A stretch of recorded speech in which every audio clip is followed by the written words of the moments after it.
سجدہ ہے امام حسین رضی اللہ تعالی عنہ۔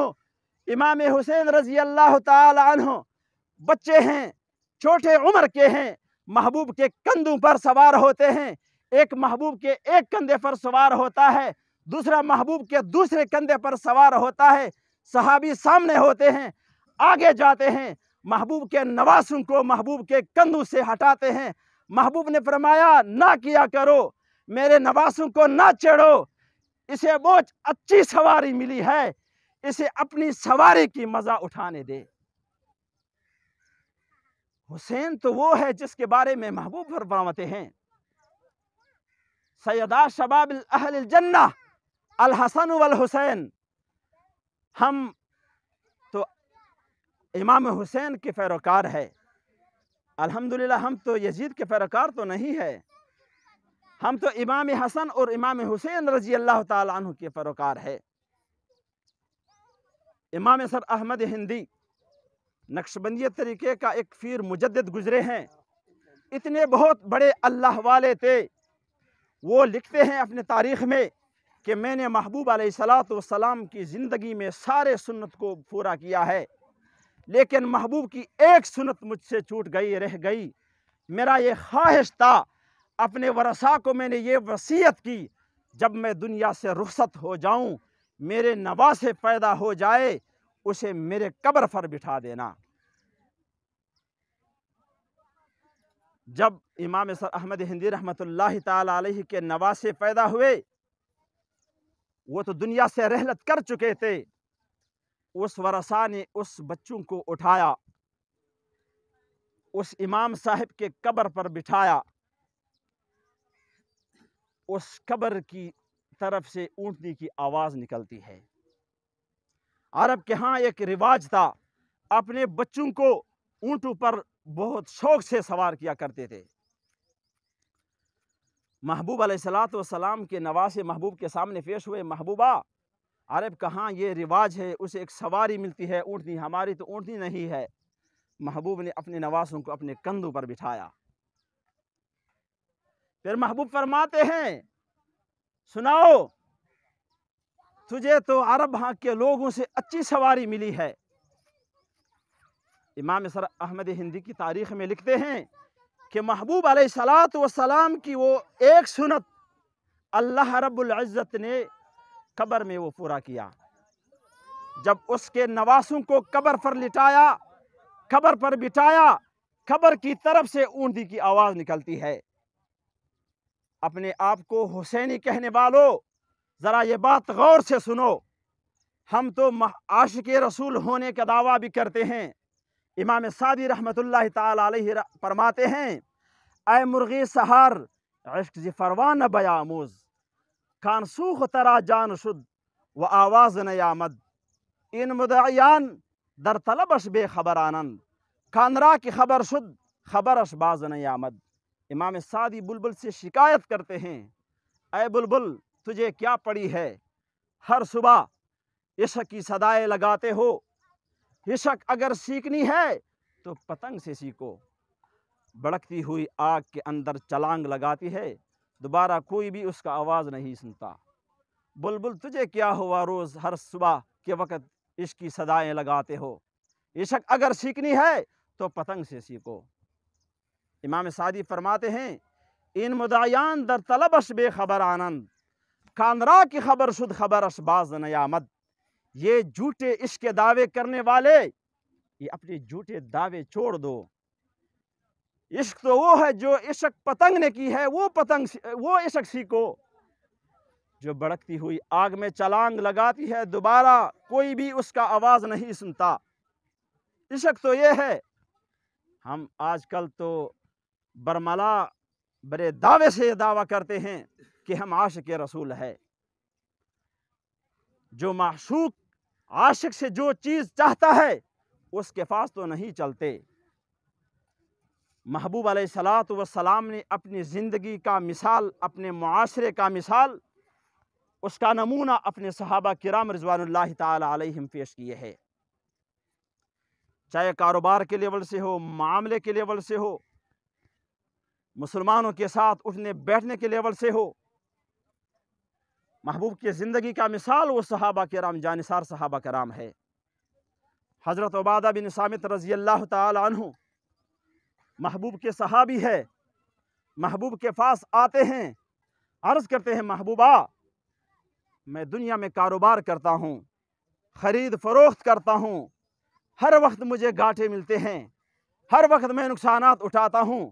محبوب علیہ الصلاۃ والسلام نے اس صحابی کو ایک عجیب نسخہ بتایا، اے میرے صحابی اس کے بعد جس کے ساتھ خرید فروخت کرتے ہو اس سے ایک شرط لیا کرو۔ وہ شرط کیا ہے؟ محبوب نے فرمایا کہ 3 دن اس سے مہلت لیا کرو کہ اے بندے 3 دن مجھے اجازت ہے، اگر مجھے یہ چیز پسند آئی میں اپنے پاس رکھ دوں گا، تجھے مال دولت پیسے دوں گا، اگر مجھے اس چیز میں نقصان ہو میں وہ چیز آپ کو واپس کر دوں گا۔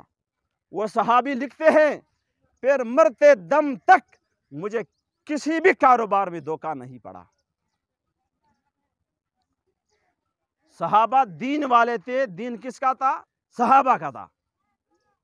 محبوب علیہ الصلاۃ والسلام مسجد نبوی میں تشریف فرما ہے، ایک صحابی آتے ہیں، جلدی جلدی نماز پڑھتے ہیں، نہ قیام کا پتہ، نہ کوئی سجدے کا پتہ، نہ کوئی رکوع کا پتہ۔ جب نماز سے فارغ ہوئے محبوب علیہ الصلاۃ والسلام سے جا ملے، سلام کیا، سلام کے بعد مصافحہ ہوا۔ محبوب علیہ الصلاۃ والسلام فرماتے ہیں قم فصلی فإنک لم تصلی، اے میرے صحابی جا دوبارہ نماز پڑھ، تم نے نماز نہیں پڑھی۔ وہ صحابی پھر گئے، جلدی جلدی نماز پڑھا، پھر محبوب کے سامنے پیش ہوا۔ 3 مرتبہ ایسا ہوا، تین ہوئی بار جلدی جلدی نماز پڑھا، نہ کوئی رکوع کا پتہ، نہ کوئی سجدے کا پتہ، نہ کوئی قیام کا پتہ۔ 4تھی بار جب صحابی محبوب کے سامنے پیش ہوئے، محبوب سے عرض کرتے ہیں علمنی یا رسول اللہ، اے میرے محبوب مجھے نماز کا طریقہ تو بتاؤ۔ محبوب علیہ الصلاۃ والسلام نے فرمایا میرے صحابی جب نماز کے لیے نیت باندھتے ہو نا، نماز کے لیے نیت باندھو، اس کے بعد قیام بالکل تسلی سے کیا کرو، اس کے بعد جب رکوع کے پاس چلتے ہو بالکل اطمینان کے ساتھ رکوع کیا کرو، اس کے بعد جب سجدے کے پاس جاتے ہو بالکل اطمینان کے ساتھ سجدہ کیا کرو۔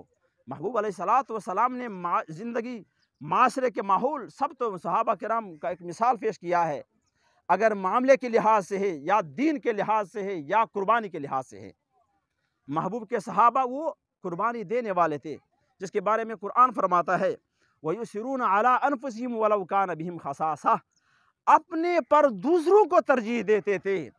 جب کوئی کھانے کی ضرورت پڑتی، جب کوئی پانی کی ضرورت پڑتی، پہلے اپنے دوست کو کھانا کھلاتے، پہلے اپنے دوست کو پانی پلاتے، اس کے بعد خود پیتے۔ وَيُؤْثِرُونَ عَلَىٰ أَنفُسِهِمْ وَلَوْ كَانَ بِهِمْ خَصَاصَةٌ، چاہے اس چیز کے لیے ضرورت بھی صحابی کا زیادہ، لیکن محبوب کے صحابہ اپنے اوپر دوسروں کو زیادہ ترجیح دیتے تھے۔ عاشق رسول کا دعویٰ کرنا تو بالکل آسان ہے، لیکن معشوق محبوب کا جو تقاضا ہے اس پر تو ہم نہیں اترتے۔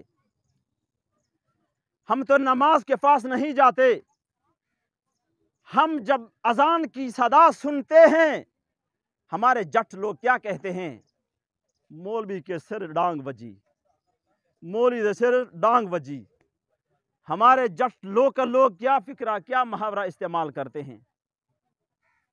جب اذان کی صدا سنتے ہیں ہم گھر کے پاس بھاگتے ہیں، ہم کسی دکان کے پاس بھاگتے ہیں، ہم کاروبار کے پاس بھاگتے ہیں، کہیں یوں نہ ہو مولوی صاحب ہمیں نماز کے لیے بلائے، کہیں یوں نہ ہو ہمارے کو 5-10 منٹ ضائع ہو جائے۔ محبوب علیہ الصلاۃ والسلام نے اس دین کے لیے کتنے مشقتیں برداشت کی ہے۔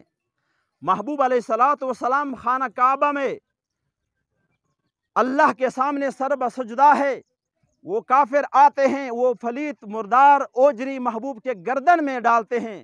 محبوب نے اس کافر کے لیے بد دعا نہیں کی۔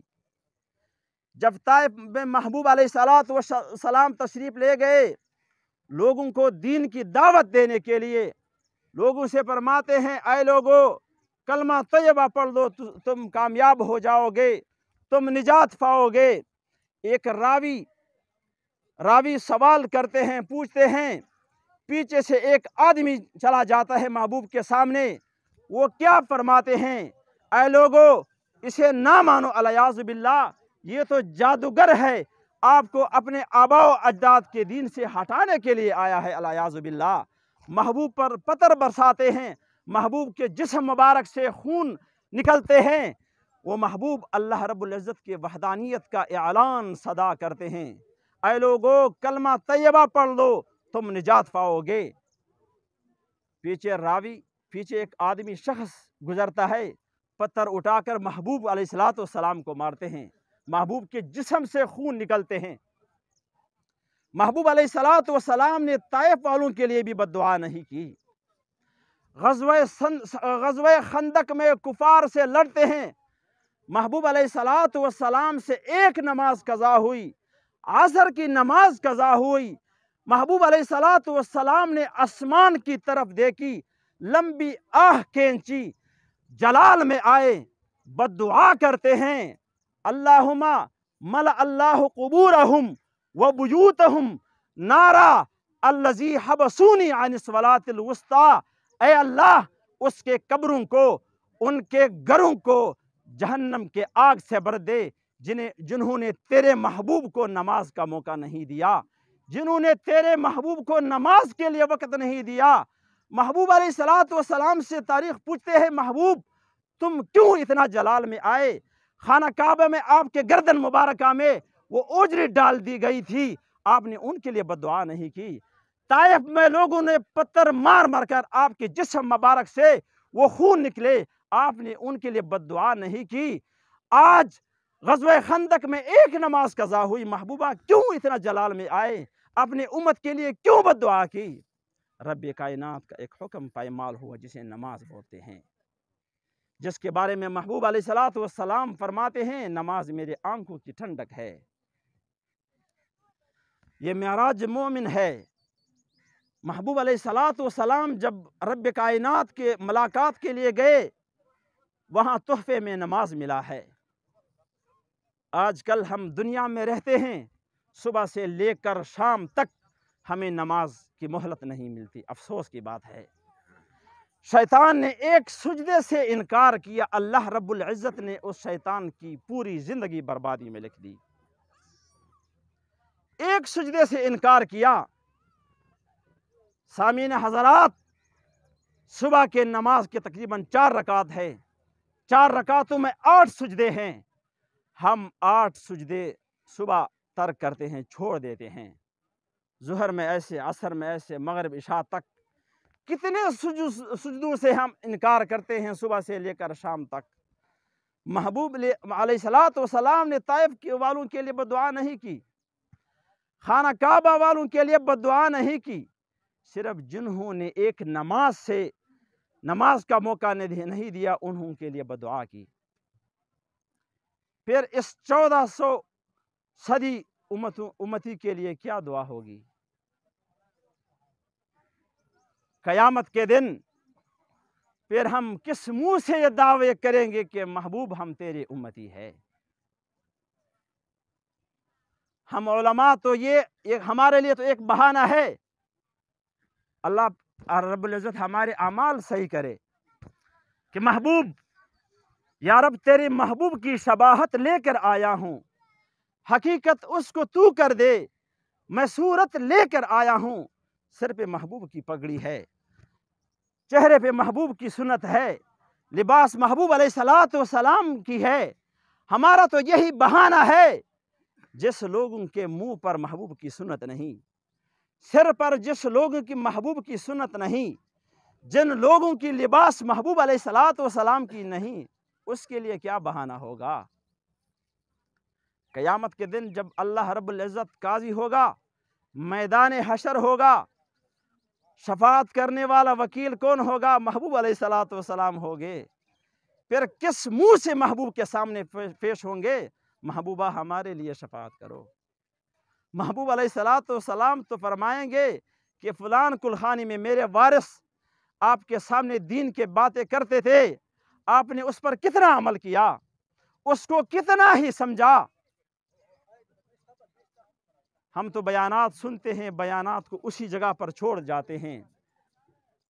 اصل کامل اور کامیاب انسان وہ ہے جہاں کوئی کلخانی پہ جاتا، خیرات کے لیے جاتا ہے، خالی ہو کر جائے، بالکل ذہن میں کوئی تشویش شبہ نہ ہو تو میں جا کر کسی عالم سے دین سیکھوں گا۔ اگر دل و دماغ میں شک و شبہات ہو، نہ وہ بات اثر کریں گے، نہ اس پر عمل کی توفیق ملے گی۔ اگر ایک انسان خالی جاتا ہے، اس کا چھوٹا ایک مثال، جب بارش برستی ہے، اگر بارش کے قطرے بالکل توڑا ہو، اگر وہ برتن سیدھا پڑا ہو، اس میں بارش کے قطرے ضرور جمع ہوں گے۔ اگر موسلا دار بارش برستی ہے، اگر وہ برتن الٹا پڑا ہے، اس میں بارش کی قطرے بالکل جمع نہیں ہوتے۔ اس کا چھوٹا ہی مثال ہے۔ سامعین مکرم، اللہ رب العزت سے دعا ہے جو کچھ پڑھا ہے، سنا ہے، اس پر ہمیں عمل کرنے کی توفیق عطا کرے۔ جن ورثاء نے یہ ختم کلخانی کی ہے اسے قبول کرے۔ وآخر دعوانا الحمدللہ، آمین یا رب العالمین۔ والصلاة والسلام علی خیر خلق محمد وآلہ واصحابہ اجمعین۔ ربنا لا تزغ قلوبنا بعد إذ هديتنا وهب لنا من لدنك رحمة إنك أنت الوهاب۔ ربنا لا تزغ قلوبنا بعد إذ هديتنا وهب لنا من لدنك رحمة إنك أنت الوهاب۔ ربنا هب لنا من أزواجنا وذرياتنا وقرة أعين واجعلنا للمتقين إماما۔ اللهم اغفرهم وارحمهم وتجاوز عنهم إنك خير الراحمين۔ اللهم باعد بينهم وبين خطاياهم كما بعدته بين المشرق والمغرب۔ اللهم اجعل قبورهم روضة من رياض الجنة ولا تجعل قبورهم حفرة من حفر النيران ولا تجعل قبورهم حفرة من حفر النيران۔ ربنا آتنا في الدنيا حسنة وفي الآخرة حسنة وقنا عذاب النار۔ صلی اللہ تعالی علی خیر خلق محمد وآلہ وصحبہ اجمعین برحمتہ۔